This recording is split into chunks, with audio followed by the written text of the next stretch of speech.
I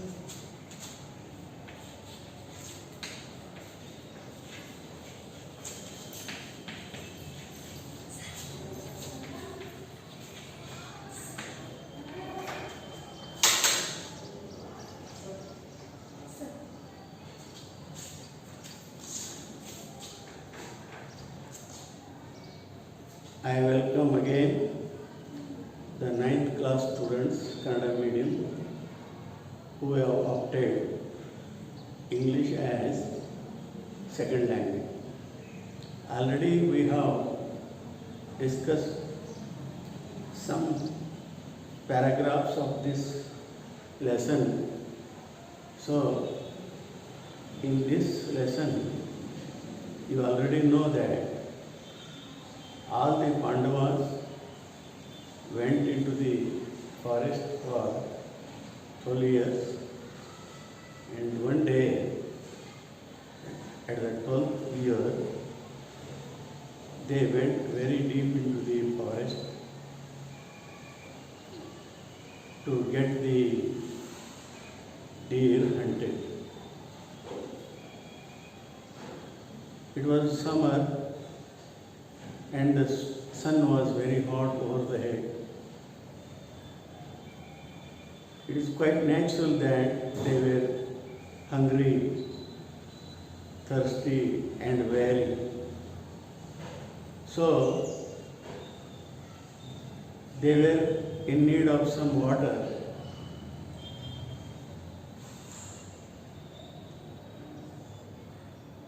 Dharmaraja and others, his brothers, younger brothers, when they were thirsty and weary, Dharma wanted to take rest, and he sat down in the shade of a tree, and he asked his brother Nakula to see whether there was water nearby. Nakula went and climbed the tree and looked around to see water, to find out the water, the place of the water. Fortunately, he saw some water plants and crane. So it was definite that there must be water when the cranes and the water plants were visible. So he was very happy and came back and informed his brother that there was some water. So he took a quiver to fetch the water. He went in the direction of the river, and he was very happy to see the pool full of water, pure water, and he wanted to drink immediately. So he went near the pool and was to drink the water, but at the same time there was a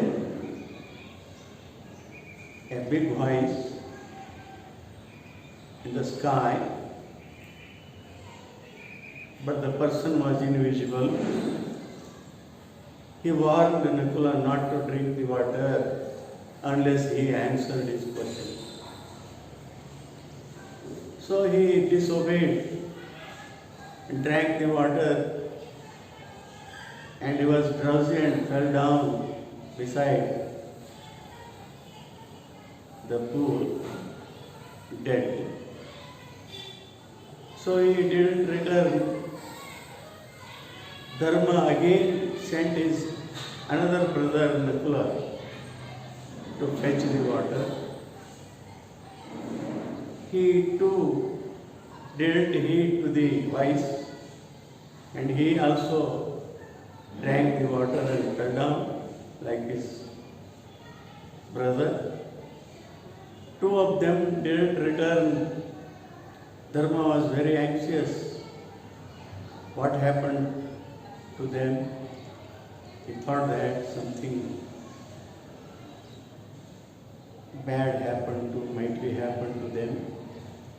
So he sent his another brother Arjuna, who was very brave, courageous, and fought many battles, and he could be able to find out if there was any enemy who killed two of his brothers, and he would fight against that foe. So Arjuna came to the pool. Again the warning voice was heard. Answer my questions before you drink the water. This pool is mine. If you disobey me, you will follow your brothers. ಈಗ ನೋಡ್ರಿ, ಎಲ್ಲ ಸಹೋದರರು ಆ ಧ್ವನಿಯನ್ನು, ಆಕಾಶವಾಣಿಯನ್ನು ಅಲಕ್ಷ್ಯ ಮಾಡಿದರು. They neglected the warning given by the voice, individual voice. ಅಲಕ್ಷ್ಯ ಮಾಡಿದರು, ಅವರು ತೀರ್ಕೊಂಡ್ರು. ಇಲ್ಲಿನೂ ಸಹಿತ warning was heard. Answer my questions before you drink the water. ನನ್ನ ಪ್ರಶ್ನೆಗಳಿಗೆ ನೀವು ಉತ್ತರಿಸಿರಿ ಈ ನೀರು ಕುಡಿಯೋದಕ್ಕಿಂತ ಮುಂಚೆ. ಯಾಕಂದರೆ ಈ ನೀರಿನ, ಈ ಹೊಂಡದ, ಈ ಒಂದು ಸರೋವರದ ಮಾಲೀಕನು ನಾನಿದ್ದೇನೆ ಅಂತೇಳಿ ಆ ಧ್ವನಿ ಹೇಳಿತು. ಸಾಮಾನ್ಯವಾಗಿ ನೋಡ್ರಿ ನೀವು, ಎಷ್ಟು ಈ ಮಹಾಭಾರತದಲ್ಲಿ ಬರುವಂಥ ಕಥೆಗಳಲ್ಲಿ ಒಂಥರ ಒಂದು ನೈಜತೆ ಇರ್ತದಲ್ಲಿ, ಅದನ್ನು ನಾವು ತಿಳ್ಕೋಬೇಕು. ವಾರ್ನಿಂಗ್ ಕೊಟ್ಟರು ಕುಡಿತಾರಂದ್ರೆ ಅವನ ಪ್ರಶ್ನೆಗಳಿಗೆ ಉತ್ತರಿಸಲಾರದೆ ಕುಡಿತಾರೋ ನೀರನ್ನು. ಉತ್ತರಿಸಿ ಕುಡಿಯಬೇಕಾದದ್ದು ಇವರ ಧರ್ಮ. ಯಾರ್ದೋ ನೀರನ್ನು, ಯಾರ್ದೋ ಮಾಲೀಕರ ನೀರನ್ನು ನಾವು ಕುಡಿಬೇಕಾದ್ರೆ ಅವ್ರ ಪರವಾನಗಿ ತಗೋಬೇಕು. ಸಾಮಾನ್ಯದ ನಿಯಮ. ಈಗ ನೀವು ಕ್ಲಾಸ್ನಲ್ಲಿ ಬರಬೇಕಾದ್ರೆ ನಮ್ಮ ಪರವಾನಗಿ ತೊಗೊಂಡು ಬರ್ತೀರಿ, ಮೇ ಕಮಿಂಗ್ ಸರ್ ಅಂತೇಳಿ. ಹಾಗೆ ಒಳಗೆ ಬಂದುಬಿಟ್ರೆ ಅದು ಒಂದು ಸ್ವಲ್ಪ ಅವಾಸ್ತವ ಆಗ್ತದೆ. ಯಾವುದೇ ವಿಷಯವನ್ನು ನಾವು ಕೂಲಂಕುಷವಾಗಿ ವಿಚಾರ ಮಾಡಿ, we should think before we do anything. ಯಾವುದೇ ವರ್ಕ್, ಯಾವುದೇ ಕೆಲಸ ನಾವು ಮಾಡಬೇಕಾದ್ರೆ ನಾವು ಬಹಳ ವಿಚಾರ ಮಾಡಬೇಕು, ಸರಿಯೋ ತಪ್ಪು. ಹಾಗೆ ಇಲ್ಲಿ ಯಾರೂ ವಿಚಾರ ಮಾಡಲಿಲ್ಲ ಇವರು. Arjuna became very angry. ಮೊದಲೇ ಅರ್ಜುನ ಸಿಟ್ಟಿನವ. ತನ್ನ ಸಾಮರ್ಥ್ಯದ ಮೇಲೆ ಬಹಳ ಅವನಿಗೆ ನಂಬಿಕೆ ಇತ್ತು. ಯಾವಾಗಲೂ ಸಾಮರ್ಥ್ಯದ ಮೇಲೆ ನಂಬಿಕೆ ಇದ್ದರೂ ಸಹಿತ ಅಹಂಕಾರ ಇರಬಾರದು ಅಂತೇಳಿ. ಅಹಂಕಾರದಿಂದ ಎಷ್ಟೋ ಜನ ತಮ್ಮ ಕೊನೆಯನ್ನು ಕಂಡುಕೊಂಡಾರ. ಅಹಂಕಾರದಿಂದ ಯಾವ ಒಂದು ಜೀವನದಲ್ಲಿ ನಾವು ಸಹಿತ ಒಂದು ಯಶಸ್ಸನ್ನು ಹೊಂದಲು ಸಾಧ್ಯವಿಲ್ಲ. ಅಹಂಕಾರ ನಮ್ಮನ್ನು ಒಂದು ಕೀಳುಮಟ್ಟಕ್ಕೆ ಒಯ್ತದೆ. ಯಾವಾಗ ನಮ್ಮಲ್ಲಿ ಭಕ್ತಿ ಭಾವನೆಗಳಿರ್ತಾವ, ಒಳ್ಳೆಯ ಮಾತುಗಳು ನಮ್ಮಲ್ಲಿ ಇರ್ತಾವ. ನಾವು ಬಸವಣ್ಣನ ವಚನಗಳಲ್ಲಿ ನೋಡ್ತೀವಿ, ಮೃದು ವಚನಗಳೇ ಜಪತಪಂಗಳಯ್ಯ ಅಂದ್ರು ಅವರು. ನಮ್ಮ ಬಾಯಿಂದ ಬರುವಂಥ ಮೃದುವಾದ ವಚನಗಳಿಂದ ಜಗತ್ತನ್ನು ನಾವು ಗೆಲ್ಲಬಹುದು. ಆಗ ಇಲ್ಲಿ ಮೃದು ವಚನಗಳೇ ಇಲ್ಲ, ಅವನ ಮಾತಿಗೆ ಬೆಲೆ ಇಲ್ಲ, ಅವನ ಪ್ರಶ್ನೆಗಳಿಗೆ ಉತ್ತರವಿಲ್ಲ. ಒಮ್ಮೆಲೆ ಅರ್ಜುನ ಗಾಂಡೇವ ಸಿಟ್ಟಿಗೆ ಬಂದ. ಹಿ ಕ್ರೈಡ್, ಚೀರ್ದವ, ಯಾರೋ ನೀನು? Who are you? Come and stand up to me and I will kill you ಅಂತ ಒಮ್ಮೆಲೆ ವಾರ್ನಿಂಗ್ ಮಾಡಿದ. ಕೆಳಗರೆ ಬಾನಿ, ಯಾರದೆ ನೀನು? ನನ್ನ ಎದುರಿಗೆ ನಿಲ್ಲೋ, ನಿನ್ನ ಸಾಮರ್ಥ್ಯವನ್ನು ತೋರಿಸು, ನಾನು ನಿನ್ನನ್ನು ಕೊಂದೇ ಬಿಡ್ತೀನಿ ಅಂತ ಹೇಳ್ದ. It was It was a very bad situation for Arjuna, really. He shot sharp weapons in the direction of the voice. ಆ ಧ್ವನಿಯ ಕಡೆಗೆ ಹದನವಾದಂತಹ ಬಾಣಗಳನ್ನು ಬಿಟ್ಟ. ನಿಮಗೀಗಾಗಲೇ ಹೇಳಿನಿ, ಬಾಣಗಳಲ್ಲಿ ಮಹಾಶಕ್ತಿ. ಗಾಂಡೀವನು ಇಂದ್ರ ಪರಮಾತ್ಮನನ್ನು ಸೋಲಿಸಿ ಪಾಶುಪತಾಸ್ತ್ರವನ್ನು ತಂದ ಅಂತ ನಾವು ಕಥೆ ಓದ್ತೀವಿ ನಾವು. ಇಂದ್ರನಲ್ಲಿ ಹೋಗಿ ಅನೇಕ ಶಸ್ತ್ರಗಳನ್ನು ತಂದಂತಹ ಈ ಅರ್ಜುನ, ಯಾಕಂದರೆ ಮುಂದೆ ಅವನು ಮಹಾಭಾರತದ ಒಂದು ಕುರುಕ್ಷೇತ್ರದಲ್ಲಿ ಒಂದು ದೊಡ್ಡ ಯುದ್ಧವನ್ನು ಮಾಡಬೇಕಾಗ್ತದೆ. ಪಾಂಡವರ 5 ಅಕ್ಷೋಣಿ ಸೈನ್ಯ, ಅವರು 7 ಅಕ್ಷೋಣಿ ಸೈನ್ಯ ಕೌರವರು. ಅದಕ್ಕಾಗಿ ಆತ ಅನೇಕ ದೇವಾನುದೇವತೆಗಳಲ್ಲಿ ಭಿಕ್ಷೆ ಬೇಡಿ ಅನೇಕ ಶಸ್ತ್ರಾಸ್ತ್ರಗಳನ್ನು ತಂದಿದ್ದ. ನೋಡ್ರಿ, ಅದೇ ಈಗ ಅದನ್ನು ರಿಪೀಟ್ ಆಗಲಿರ್ತದೆ ನಮಗೆ.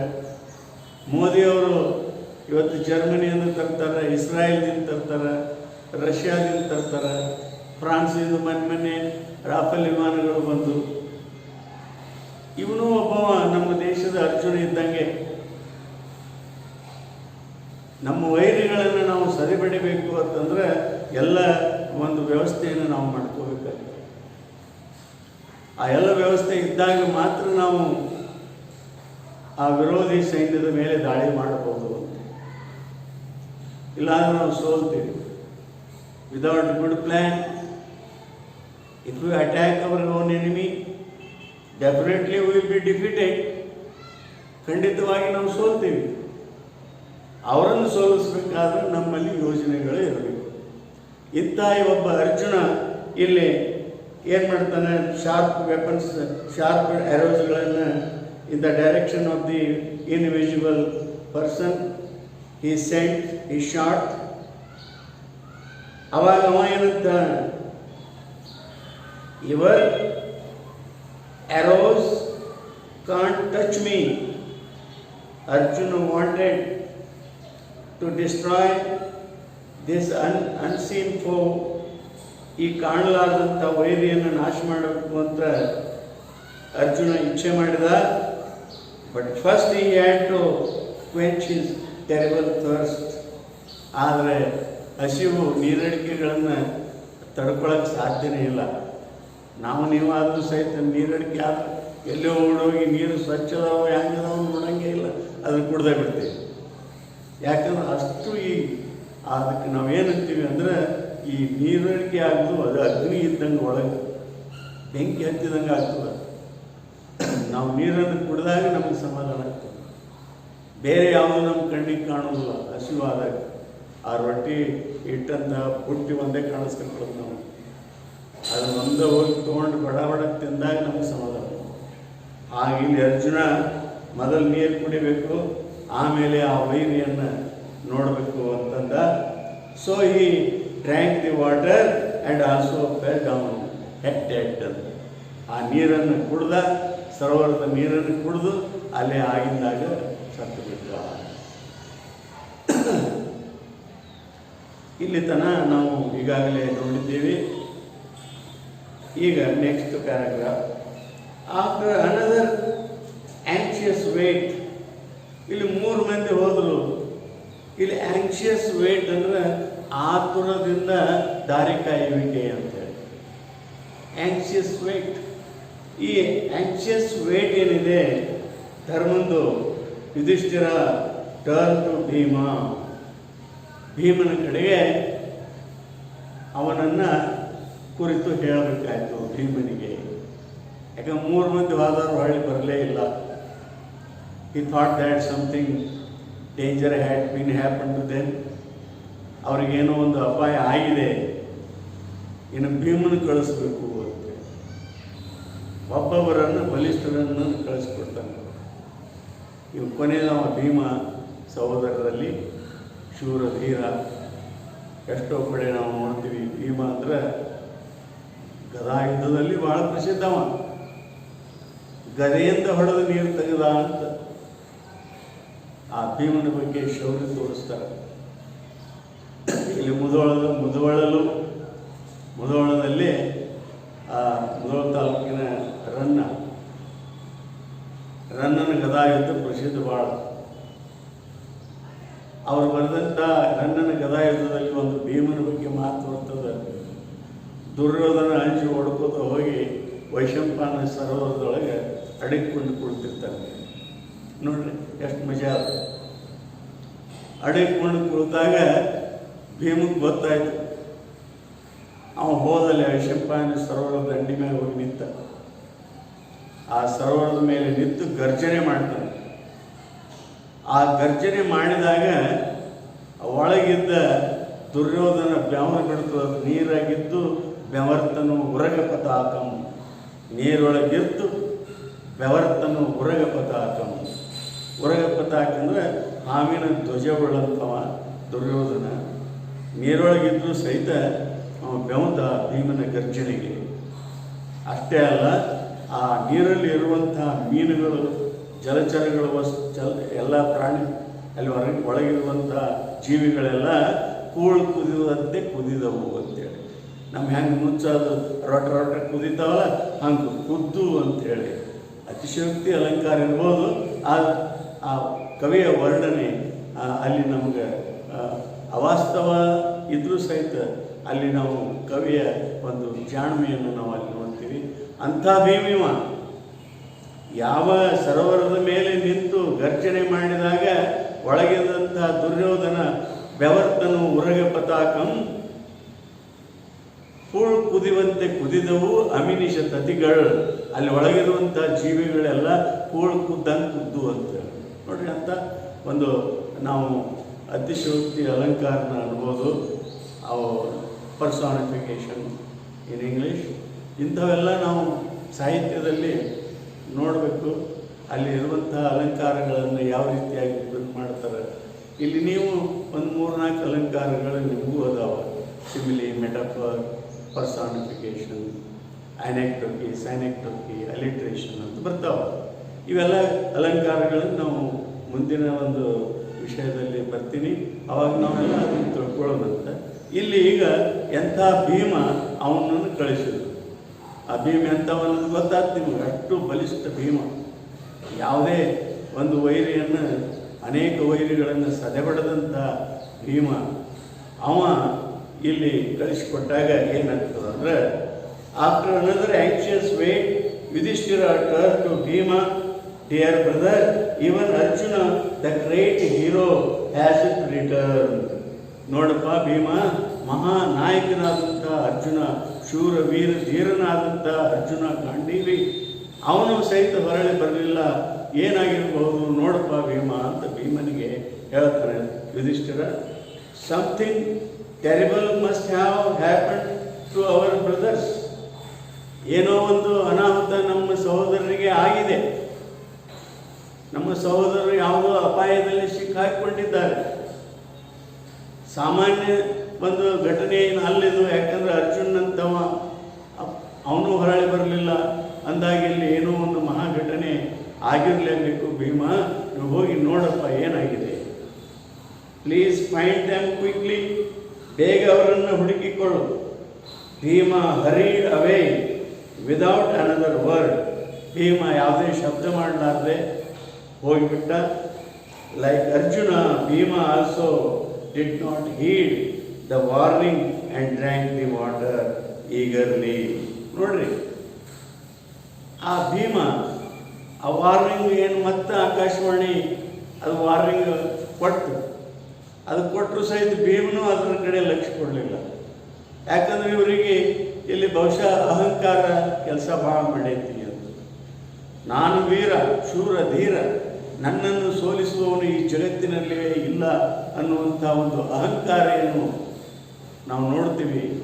ಈ ಅಹಂಕಾರದಿಂದ ಎಷ್ಟೆಷ್ಟು ಒಂದು ನಾಶಗಳಾಗಿವೆ ಅನ್ನೋದನ್ನು ನಾವು ಈ ಮಹಾಭಾರತ ಕಥೆಗಳಲ್ಲಿ ನೋಡ್ತೀವಿ. ನಾವು ದುರ್ಯೋಧನನಿಗೂ ಅಹಂಕಾರ. ಕೃಷ್ಣ ಸಂಧಾನಕ್ಕೆ ಹೋಗ್ತಾನೆ. ನೋಡಪ್ಪ ದುರ್ಯೋಧನ, ಜಗಳ ಬೇಡ ನಿಮಗೆ, ಅವರಿಗೆ ಒಂದು 5 ಹಳ್ಳಿ ಅವ್ರಿಗೆ ಕೊಟ್ಟು ಬಿಡು, ಅವ್ರು ಉಪಜೀವನ ಮಾಡ್ತಾರೆ ಅಂತ ಹೇಳಿದ್ರೆ, ಸೂಜಿ ಮೊನೆ ಮ್ಯಾಗ ಇರುವಷ್ಟು ಸ್ಥಳವನ್ನು ಸಹಿತ ನಾನು ಕೊಡಲಾರೆ. ನಾನು ನೆಲಕ್ಕಾಗಿ ಜಗಳ ತೆಗೆದಿಲ್ಲ, ಛಲಕ್ಕಾಗಿ ಜಗಳ ತೆಗೆದೀನಿ ಅಂತ ಹೇಳ್ತಾರೆ. ಇವೆಲ್ಲ ಅಹಂಕಾರದ ಮಾತುಗಳು. ಈ ಅಹಂಕಾರದಿಂದ ಸರ್ವನಾಶ ಆಗಿದ್ದಾರೆ ಎಷ್ಟೋ ಜನ. ಬಹಳ ಕಥೆಗಳಲ್ಲಿ ನಾವು ಬಹಳ ಜನರ ಕಥೆಗಳನ್ನು ಓದಿದಾಗ ಎಷ್ಟೋ ಜನ ಅಹಂಕಾರದಲ್ಲಿನೇ ಸಾಯ್ತಾರೆ. ನಮ್ಮ ಇಂಗ್ಲೀಷ್ನಲ್ಲಿ ಜೂಲಿಯಸ್ ಸೀಸರ್, ಅವನಿಗೆ ವಿರುದ್ಧವಾಗಿರುವಂಥ ಅನೇಕ ಸೈನ್ಯದ ಮುಖ್ಯಾಧಿಕಾರಿಗಳು ಅಹಂಕಾರದಲ್ಲಿ ಸತ್ತು ಹೋದ. ಬ್ರೂಟಸ್ ಅನ್ನುವಂಥ ಬ್ರೂಟಸ್ನಿಗೇನು, ಅವನು ಒಳ್ಳೆಯವನೇ ಕರೆ, ಆ ದುರ್ಬುದ್ಧಿ ಒಳಗೆ ಬರ್ತದೆ. ಚಾಡಿ ಕೇಳ್ದನ ಮಂದಿ ಹೇಳೋದನ್ನು, ಅವನಿಗೆ ಯಾಕೋ ಅದರಲ್ಲಿ ಒಳ್ಳೆಯ ಫಿಲಾಸಫರ್ನವ, ಜ್ಞಾನಿ, ಎಲ್ಲರಿಂದಲೂ he had great respect from the people. All the people of Rome respected him. ಅವನನ್ನು ಬಹಳ ಏನು ಮಾಡಿದರು, ರೆಸ್ಪೆಕ್ಟ್ ಕೊಟ್ಟರು. ಅವನಿಗೆ ಬಹಳ ಏನೂ ಗೌರವವನ್ನು, ಮರ್ಯಾದೆಯನ್ನು ಕೊಟ್ಟರು. ಆದರೂ ಅವ್ರ ಕೊನೆ ಜೂಲಿಯಸ್ ಸೀಸರ್ನನ್ನು ಕೊಲೆ ಮಾಡುವ ಒಂದು ಪ್ರಸಂಗ ಅಲ್ಲಿ ಬರ್ತದೆ. ಆವಾಗ ಇವರು ಎಷ್ಟು ಅಧಮರು, ಇವರು ತಿಳ್ಕೊಳ್ಳಾರದೆ ಎಲ್ಲ ಮಾಡ್ತಾರಲ್ಲ. ಅದಕ್ಕಾಗಿ ಯಾವುದೇ ವಿಷಯವನ್ನು ನಾವು ಕೂಲಂಕುಷವಾಗಿ ತಿಳ್ಕೋಬೇಕು. ಇಲ್ಲಿ ಎಲ್ಲ ಸಹೋದರರು ಆ ಆಕಾಶವಾಣಿಗೆ ಏನು ಹೇಳ್ತದೆ ಅದ್ರ ಬಗ್ಗೆ ಲಕ್ಷಣ ಇಲ್ಲ ಇವರಿಗೆ. ಆಕಾಶವಾಣಿ ಯಾರದು ಅದ್ರ ಬಗ್ಗೆ ಬರೇ ವೈರಿ ಅಂತ ತಿಳ್ಕೊತಾರೆ. ಇವರಿಗೇನೆ ನೀರಡಿಕೆ ಆಗಿದೆ. ಮನುಷ್ಯನಿಗೆ ಅವಶ್ಯಕತೆ ಇದ್ದಾಗ ಏನು ಬೇಕಾದ್ರೂ ಮಾಡ್ತಾನೆ ಅನ್ನೋಕ್ಕೆ ಇದೇ ಕಾರಣ. ಅವಶ್ಯಕತೆ, A need is the mother of invention ಅಂತೀವಿ ನಾವು. ಯಾವುದೋ ಅವಶ್ಯಕತೆ ಇದ್ದಾಗ ನಾವು ಸಂಶೋಧನೆ ಮಾಡ್ತೀವಿ. ಹಾಗೆ ಇವರು ಅವಶ್ಯಕತೆ ಬಂದಾಗ ಸಂಶೋಧನೆ ಮಾಡಲಾರ್ದೆ ಬೇಗನೆ ಹೋಗಿ without the permission of that person, individual person, they always try to drink the water. ಯಾಕೆ ಕುಡಿಬೇಕು ಅದನ್ನು? ಪರವಾನಗಿ ಇಲ್ಲದೆ ಒಳಗೆ ಬರಬಾರದು ಅಂತ ಬರೆದಿರ್ತಾರೆ. ಅಲ್ಲಿ ಒಳಗೆ ಹೋಗೇ ಬಿಡೋದು ನಾವು. ಸಾಮಾನ್ಯವಾಗಿ ಹೋಟೆಲ್ ಬಡ್ಡಿ ಮಾಡುವ ಒಳಗಿನ ಬಾಜು ಪರವಾನಗಿ ಇಲ್ಲದೆ ಯಾರೂ ಬರಬಾರದು ಅಂತಿ. ಯಾಕೆ ಬರೀತಾರೆ? ಅದು ಒಳಗೆ ಏನೇನೋ ಹೊಲಸಿರ್ತದೆ, ಅದನ್ನು ನೋಡಿ ನಾವು ತಿನ್ನಲಿಕ್ಕಿಲ್ಲ ಅಂತ ಬರೆದಿರ್ತಾರೆ. ಕೆಲವು ಮಂದಿ ಹಾಸ್ಯ ಮಾಡ್ತಿರ್ತಾರೆ. ಹಾಗೇನು ಇರಾಕಿಲ್ಲಲ್ಲಿ. ಆದರೆ ನಾವು ಯಾರದೇ ಒಂದು ಜಾಗೃತಿಯನ್ನು ಕೊಡ್ತಿರ್ತಾರೆ, ಮುಂಜಾಗ್ರತೆಯನ್ನು ಕೊಡ್ತಿರ್ತಾರೆ, ಅದರ ಬಗ್ಗೆ ಕೂಲಂಕುಷವಾಗಿ ವಿಚಾರ ಮಾಡೋದು. ನೋಡಪ್ಪ, ಇದು ಒಳ್ಳೆಯದಲ್ಲ, ಇದು ಕೆಟ್ಟದ್ದು ಅಲ್ಲ, ಇದು ಕೆಟ್ಟದ್ದಿದೆ, ಇದರ ಮಾರ್ಗದಲ್ಲಿ ನೀನು ಹೋಗಬೇಡ. ಯಾರು ಹೇಳ್ತಾರಲ್ಲ ಅದನ್ನು ನಾವು ಕೇಳಬೇಕು. ಈ ಕೇಳುವಂಥ ಒಂದು ಪದ್ಧತಿ ನಿಮ್ಮಲ್ಲಿ ಇದ್ರೆ ಈಗೇನಿರುವಂಥ ತರುಣರು ಅವರ ಜೀವನದಲ್ಲಿ ಮಹಾ ಯಶಸ್ಸನ್ನು ಸಾಧಿಸ್ತಾರೆ. ಹಾಗೆ ಇಲ್ಲಿ ಭೀಮ ಹರಿಡ್ ಅವೇ, ಅಲ್ಲಿ ಹೋದ. ಹಿ ಡ್ರ್ಯಾಂಕ್ ದಿ ವಾಟರ್ ಈಗರ್ಲಿ, ಬಹಳ ಆತುರತೆಯಿಂದ ಆ ನೀರನ್ನು ಕುಡಿದ. ಗ್ಲೇರಿಂಗ್ ಅರೌಂಡ್ ಇನ್ ಡಿಫೈನ್ಸ್, ನೋಡು ಆ ಮಾತನ್ನು ಧಿಕ್ಕರಿಸಿ, ಡಿಫೈನ್ಸ್ ಧಿಕ್ಕಾರ ಮಾಡೋದು. ಆ ಏನು ಆಕಾಶವಾಣಿ ಮಾತನ್ನು ಹೇಳಿತ್ತು ಅದನ್ನು ಧಿಕ್ಕಾರ ಮಾಡಿದೆ. And instantly his great strength seemed to slip from him like a garment, and they also fell dead among his brothers. ನೋಡಿ, ಅವನಲ್ಲಿರುವಂಥ ಮಹಾಶಕ್ತಿ ಅದೊಂಥರ ಗಾರ್ಮೆಂಟ್ ಅಂತಾರೆ. ಅವರು ಒಂದು ಹೂವಿನ ಹಾರ ಹೆಂಗೆ ನೆಲಕ್ಕೆ ಬೀಳ್ತದೆ, ಏನೋ ಒಂದು ಉದಾಹರಣೆ ಕೊಟ್ಟರು. ಇಲ್ಲಿ ಸಿಮಿಲಿ ಅಂತಾರೆ ಇದಕ್ಕೆ. ರೂಪಕ್ಕೆ ಏನು ನಿಮ್ಮ ಕನ್ನಡದೊಳಗೆ ಉಪಮಾನ ಅಲಂಕಾರ ಅಂತ. ಲೈಕ್ ಆ್ಯಸ್ ಬಂದು ಅಂದರೆ ಉಪಮಾನ ಅಲಂಕಾರ. ಇಂಗ್ಲೀಷ್ನಲ್ಲಿ ಅದಕ್ಕೆ ಸಿಮಿಲಿ ಅಂತೀವಿ ನಾವು. ಇಲ್ಲಿ ಅದು ಲೈಕ್ ಗಾರ್ಮೆಂಟ್ ಅಂತ. ಲೈಕ್ ಅಂತ ಬರ್ತಂದ್ರೆ ಅದೇನು ಬರ್ತದೆ, ಅದರಂತೆ ಅಂತೆ ಅಂತ ಬರುವಂಥವು ಎಲ್ಲ ಉಪಮಾನ ಅಲಂಕಾರಗಳು. ಇಂಗ್ಲೀಷ್ನಲ್ಲಿ ಸಿಮಿಲಿ ಅಂತೀವಿ ನಾವು. ಈ agreement and he also fell dead among his brothers. ನೋಡಿ, he did not heed to the warning given by the wise, so he also drank the water and fell dead like his own brothers. ಅವನ ಸಹೋದರರಂತೆಯೇ ಇವನು ನೆಲಕ್ಕೆ ಬಿದ್ದು ಸತ್ತ. ಹಾಗೆ ಮುಂದೆ ಏನಾಯಿತು? ಪಜಲ್ಡ್ and varied. Puzzle ಅಂದರೆ ಅವನು ಸ್ವಲ್ಪ ಕಕ್ಕ ಬಿಕ್ಕಿ ಆಗುವಂತೀವಿ ನಾವು. and worried, ಚಿಂತಿತನಾಗು, that his brothers had not returned. ಅವನ ಸಹೋದರರು ಎಲ್ಲರೂ ಬರಲಿಲ್ಲ ಒಳ್ಳೆ. ಅದರಿಂದ ಚಿಂತಿತನಾದ, ಅದರಿಂದ ಆತ ಪಜಲ್ ಆದ, ಗಾಬರಿ ಆದ. ಏನಾಗಿರಬೇಕಪ್ಪ ಇದು, ಇಂಥ ನನ್ನ ವೀರ ಧೀರ ಶೌರರು ನನ್ನ ಸಹೋದರರೆಲ್ಲ ಯಾರಕ್ಕೂ ಅಂಜಲಾರದಂಥವ್ರು ಎಲ್ಲರೂ ಅವರಿಂಥ ಒಂದು ಭಯಾನಕ ಪರಿಸ್ಥಿತಿಯಲ್ಲಿ ಉಳಿದಾರ ಹೇಗೆ, ಏನು ಅವರಿಗೆ ಅಪಾಯ ಆಗಿದೆ ಅಂತ ಹೇಳಿ ನಮಗೆ ಚಿಂತೆ ಆಯಿತು. ಅದಕ್ಕೆ ಏನು ಮಾಡಿದೆ, Yudhishthira himself proceeded in the direction.